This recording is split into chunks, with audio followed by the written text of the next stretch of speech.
AITA for going no contact with my mom and best friend after I found out they were sleeping together? Not the a-hole. I've been friends with my friend Luke for 5 years and best friends for 3 of them. We're both 21 now. We would always group chat, send other funny memes, hang out with each other, especially in high school, and we both ran on the same track team. During college, communication went down a little, but I could always count on Luke to have my back. I'm home for the summer and invited Luke and a few other friends on a vacation at my uncle's beach house. He declined, saying he couldn't take time off work. So I was driving solo on the vacation, was going to meet the rest of my squad there, when I realized I forgot my keys back at home an hour and a half into my drive. I texted everyone that I'd be late, and made the trip back home. I saw Luke's car in the driveway but didn't really think much of it. I came in and caught the two in the middle of the living room going at it. I was floored. I didn't even know what to do. I walked into the cabinet and grabbed the key, and left. They've been spamming my phone apologizing, but the more I drive, the more infuriated I get, to the point where I had to pull over and am typing this on my phone. I want to cut both of them off. I've never felt more betrayed, and I've been cheated on in past relationships. How could my mom and my best friend do this to me? I really don't think my reaction is unreasonable, but I'm just so embarrassed/infuriated at this whole situation and I don't really have anyone else to turn to. Okay, so no, you're not the asshole. This is a tricky situation and I feel bad for you. But at least he's 21. If you can't talk to her, it is understandable, but if you think you can give her a chance, then go for it. Am I the asshole for saying my stepmom can't take back how she treated me?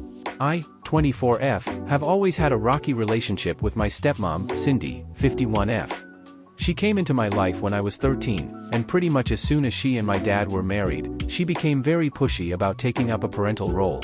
She came to all my events and stuff, which I tried to appreciate, but she was also very, it's my house too and I get to make rules, after moving in with dad. She was the bad cop, I guess. She was the one who thought I didn't have enough chores, that my grades weren't good enough, that I needed screen time limits, etc., and that led to a lot of arguments.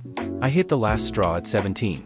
The lawn needed cutting before Sunday. My dad said he'd do it Saturday afternoon, so I made plans to go hang out with friends for the day.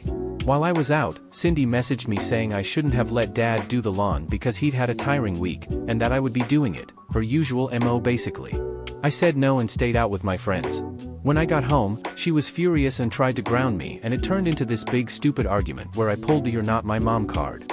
Dad ended up stepping in. I wasn't grounded, but also asked me to try and get along with her. It didn't matter, because she decided she was done. She just kinda stopped acknowledging me. We basically became roommates who hated each other. I wasn't even allowed to eat food she bought, not special stuff, like, when the bread ran out and she was the one to replace it.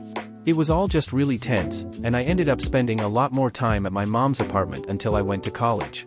I've never formally blocked her or gone NC, but we just haven't spoken since. She never came anytime I met up with dad, etc. Until me and my fiancé announced our engagement. The wedding is over a year away, but Cindy sent me a long text, congratulating me and asking for all the details so she could help plan. She was asking about coming to dress fittings and if we wanted an engagement party and if she could make a speech at the wedding, basically asking about all the mother of the bride stuff and pretending the last 11 years didn't happen. I didn't reply until dad reached out asking why I hadn't. I was honest with him, I'm weirded out by this.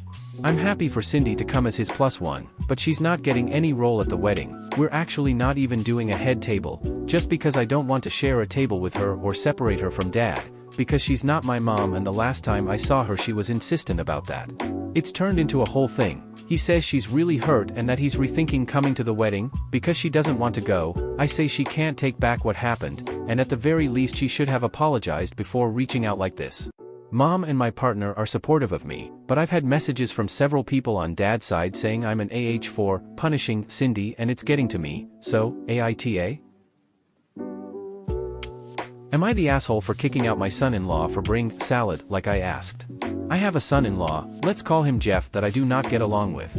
I find him to be incompetent. Clearly I am not a fan and I am not going to pretend about that. He is a prankster, and for the most part they are harmless if not annoying. I used to cook a ton for get-togethers, but I am getting old. Instead, when we have a dinner we do a potluck. We have a shared document where I list items that need to be brought. For example, salad, chicken dish, dessert, and so on. People will put their name next to the items they are bringing. My daughter travels often, so there have been multiple times where he will come alone. This is where issues arise. He will sign up for an items and then bring in a joke version. He signed up to bring a fish entree and brought in candy sushi. Well, multiple hate chicken, so they didn't have an entree to eat. Claims he will bring in lasagna, and it was a cake. I have talked to him and multiple members of the family have. My daughter said she will handle it, but she can't stop him when she is gone. It's a problem since him lying makes it so we run out of entree food and now I have to cook more. It annoys other members also since they usually go home hungry. Really, first time was funny and now it's just fucking annoying. This time I asked him to just bring a salad, just sign up for the salad. He can buy a kit at Walmart, but please bring a salad. He came to the event with a bowl of candy and called it a candy salad. I kicked him out and started making a salad for dinner. He is pissed. My daughter and him are calling me a jerk for kicking him out. Am I the asshole for not wanting a baby to sleep in my room? Asshole. I live in Dallas and we're going through hell because of this winter storm. My family's house had to deal with rolling blackouts for the past few days, but yesterday is the day that it looked like our power was back on for good, which led to my mom inviting our neighbors to stay with us. For whatever reason, their power hasn't been on for the past few days and my mom invited them to stay with us without even consulting anyone else in the family. These neighbors have 3 kids, one of which is a baby who's only a few months old, and out of nowhere, my mom told me that the baby and its crib were going in my room. That pissed me the fuck off since she didn't even ask how I felt about that, but she wouldn't listen to my protests, she never does. Last night I was trying to get to sleep, but the fucking baby was being noisy. She wasn't crying, she was just making random baby noises and I couldn't deal with it. She eventually fell asleep and so did I, but then she started crying, which woke me up. The parents came in and started consoling the baby back to sleep, but I was still up when the baby woke again and started making more baby noises. I decided to take action of my own. I ended up moving the crib into my sister's room, and when she started crying again, it was definitely better for me. But I heard a bunch of confusion in the hallway. The baby's mom was wondering why the crib was in my sister's room and I just pretended to be asleep. But my mom slammed my door open and immediately called me out. This led to a giant argument between me and her in the hallway. I was arguing that it's not fair that the baby sleeps in my room, but once again, my fucking bitch mom already decided that she was in the right and that she's not to be questioned. Then the neighbor's other kids woke up and the entire house was watching me and my mom scream at each other. Things eventually calmed down and the baby went back in my room. But once she was asleep, I pushed the crib into the bathroom and she wasn't discovered until this morning when the baby's dad found her in there. Now they're mad at me, but I'm pissed at them and my mom. My mom keeps calling me a brat and the neighbors have already scolded me for what I did, so I retorted by calling them shitty parents who want to pawn their baby off to me instead of taking care of her themselves. Now my mom is blaming me for the current tension in the house. Who's the bad guy here? Yes, oh my god, yes. You are the asshole. AITA for not helping my sister watch my nephew during a flight delay? Asshole. Ray, 25F, and I, 23F, grew up in NYC. Our parents own a vacation home. When I moved out they decided to move there permanently. They've only been back once, so I recently decided to visit them. Mom and Ray were talking and my plans came up. She called and asked why I didn't tell her I was planning to go to Cali. I said it had nothing to do with her, so why would I have to tell her anything? She said it made no sense for us to do separate trips when we could just go together. I said she's acting extremely entitled to something she had no parts in and I'm not obligated to include her in every plan I make. She said she just wants our parents to meet her son. I said he's like 5 months, you had plenty of time to take him if it was important. Then she cried to Mom. Ma said it was a good idea. I said if Ray cared so much she would have planned to see them on her own. She told me she really needs this. I told Ray if she comes she can't ask me for shit, I'm not helping with her kid act like I'm not even there. She agreed. The day came and our connecting flight was delayed, so we had to stay the night. I was trying to fall asleep. She asked me if I was really going to sleep. I was annoyed. I said, if you leave me TF alone.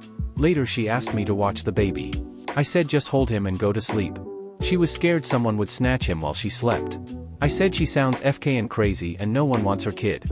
She said she was exhausted and had been drinking energy drinks all night, but she was crashing and tried to put him in my arms again. I said, this is exactly why you should have just stayed TF at home. I told you from jump I'm not doing shit. You already forced your way here, now you're just gonna have to figure it out. She said, seriously? I'm FK and exhausted, I can barely even keep my eyes open. I said, then go to sleep, and closed my eyes. She knew what the terms were. We made it there, but later Mom asked if she really raised me to be so cold towards my sister. She told me she had broken down and had a mental meltdown.